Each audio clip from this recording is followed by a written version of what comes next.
皆さんこんにちは。MK 先生です。本日からエンさんの文法も始めようと思っております。よろしくお願いします。皆さんआज पनि मैले आजदेखि चाहिँ मैले एन3 को डे 1 देखि चाहिँ सुरु गरेँ। एन3 को अब खान्जा के अरे बुम्पोहरु पनि ग्रामरहरु पनि मैले सुरु गर्ने भनेर सोचिरहेको छु। では皆さん始めたいと思います。じゃあ始める前にちょっとお願いがあります。はい。सबैजना साथीहरुले चाहिँ प्लिज मेरो एमके सेन्से युट्युब च्यानलमा हुनुहुन्छ भने चाहिँ प्लिज मेरो युट्युब च्यानललाई सब्स्क्राइब अनि टिकटकमा हुनुहुन्छ भने चाहिँ प्लिज फलो गरेर र कुनै साथीहरु चाहिँ भर्खरै जापान आउनु भएको साथीहरु पनि छ भने चाहिँ उहाँलाई प्लिज यो ग्रामर चाहिँ एकदमै काम लाग्छ जस्तो लाग्छ। त्यही भएर चाहिँ उहाँलाई चाहिँ यो भिडियो शेयर पनि गरिदिनु होला भन्दै आजको भिडियोतर्फ लागौँ है त। はい、しょうがないって文法を勉強したいと思います。यो चाहिँしょうがないभन्ने文法चाहिँ जापानमा धेरै एकदमै प्रयोग हुन्छ है। अब यसको लागि चाहिँ हामीले दोषी नो तेइके है, दोषी भनेको भर्ब है, दोषी नो तेइके प्लस なんだっけい形詞のअब ई केउसीको तल पनि लेखेका छौं है के गर्ने भनेर चाहिँ माथि पनि भनिहालौं। ई केउसी नो ई ओ केस्ते ने ई ओ केस्ते कुते हो चुकाइमास ने है।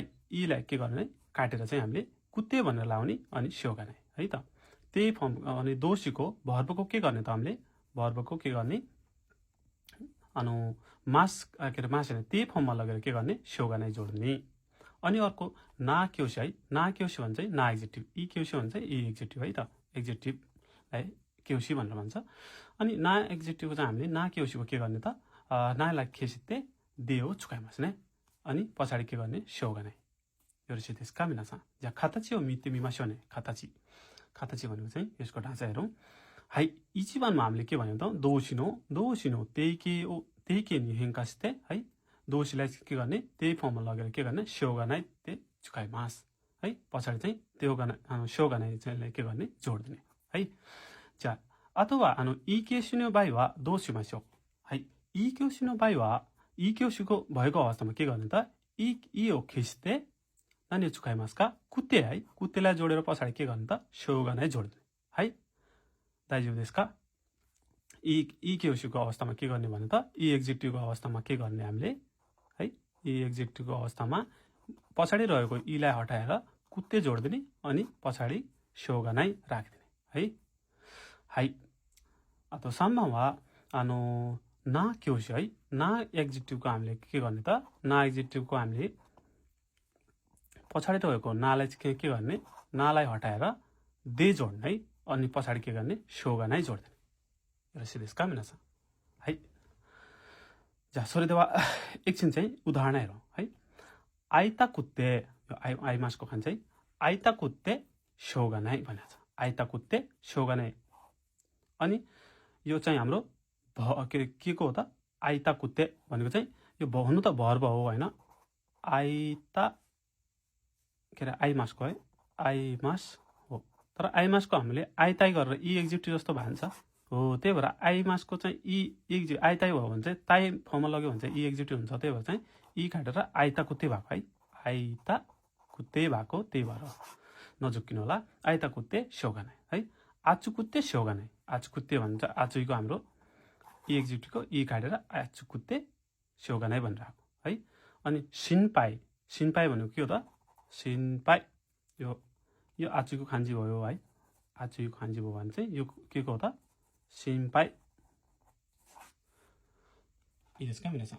सिनपाईको खान्जी है। सिनपाईको के हो त सिनपाईले स्योगा नै है। दे पछाडी के गर्ने भने त ई एक्जेक्टिभको अवस्थामा के अरे ना एक्जेक्टिभको अवस्थामा के गर्ने त दे राख्ने भनेर भर्खरै हामीले पढेका छौं।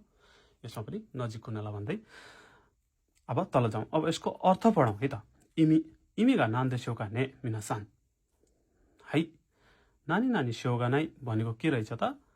अब यसको अर्थ चाहिँ एकदमै भन्ने हुन्छ है। एकदमै डटट लागिरहेको छ या रोक्न सक्दैन भन्ने अर्थ हुन्छ।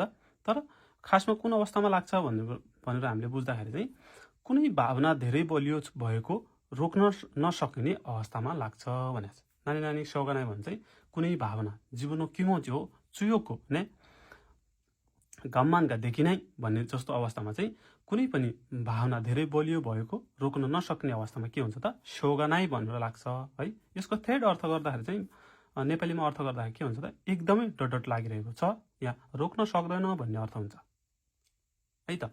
जा कुवासिको मित्तुमेमासी भने राम्रोसँग रेबुन हेरौँ त। रेबुन इक्जाम्पल हेरौँ। इचिबानमा चाहिँ これ何の漢字でしょうかね皆さん。知ってると思いますね。はい。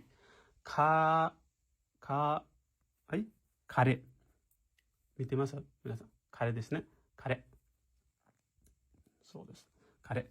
カレभनेको के हो त उनी या बोयफ्रेन्ड है खारे नि आइताको ते शोगानाई भर्खरै भनेको आइमासको ई एक्जेक्टिभमा लगाएको छ है। आइताई आइताई है आइताई आइताई ताई फर्ममा लगेर ई को तपाईको ई एक्जेक्टिभ भएको हुनाले चाहिँ ई काटेर कुत्ते भयो। आइता कुत्ते शोगानाई भनेको चाहिँ उहाँलाई भेट्न एकदमै मन लागेको छ है। आइता कुत्ते एकदमै उहाँलाई भेट्न एकदमै मन लागेको छ। योですか。じゃあこれを彼女にしましょうかね皆さん。彼女に本当に会いたくて我慢できないっていう場合はどうしましょう。何を言いますか。そうですね。彼女はい彼女に会いたくてしょうがないहै। गर्लफ्रेन्डलाई एकदमै भेट्न मन लागेको छ भन्ने।よろしいですか。はい。じゃあ2番見ましょうね。2番は今日の漢字。今日は暑いの漢字ですね。今日は暑くてしょうがないって書いてありますね。はい。暑くてってこれいい形詞ですよね。いいエグゼクティブはいいよ。今日は暑くてしょうがないभनेको आज चाहिँ है एकदमै गर्मी भएर सहन गाह्रो भएको छ। आज चाहिँ एकदमै गर्मी छ भन्दा पनि भयो है। यसका गाम भनेदेखि नै भने आज एकदमै गर्मी भएर साह्रै गाह्रो भएको छ है। यहाँ आज एकदमै गर्मी छ भन्दा पनि फरक परेन है। 皆さんいいですか。はい。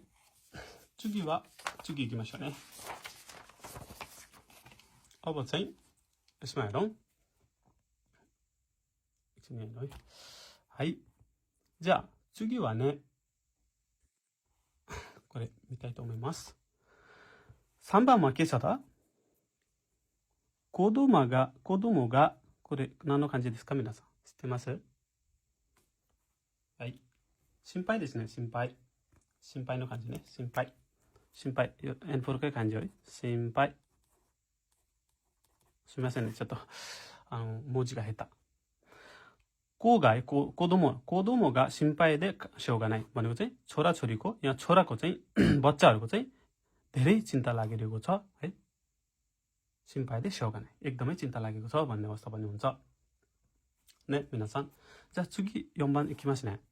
これは何の漢字でしょうかね。お腹ですね。お腹ね。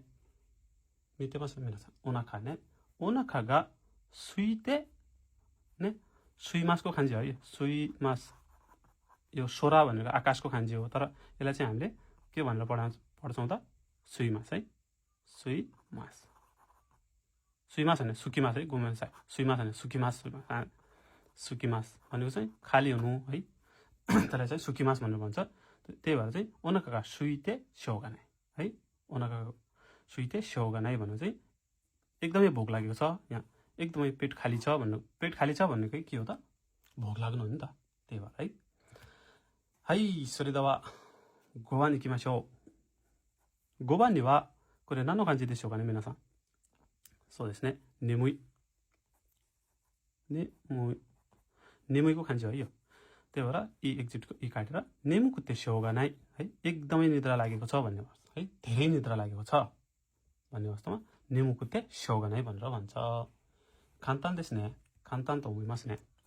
はい。じゃあ覚え方ね。यसलाई चाहिँ याद गर्ने तरिका के छ त भर्बको त्यही फर्ममा लाग्ने ई एक्जेक्टिभको ई काटेर कुत्ते राख्ने। ना एक्जेक्टिभ छ भने चाहिँ नाको ना काटेर दे शोगानाइ भनेर जाने। भर्बको त्यही फर्म शोगानाइ ई एक्जेक्टिभ ई काटेर कुत्ते शोगानाइ ना एक्जेक्टिभको ना काटेर दे शोगानाइ भनेर राख्ने। यो चाहिँ कुन अवस्थामा प्रयोग हुन्छ त धेरै भएको भावना रोक्न नसक्ने अवस्थामा चाहिँ प्रयोग हुन्छ। यसको अर्थ चाहिँ के त धेरै या एकदमै भन्ने अवस्था हुन्छ है।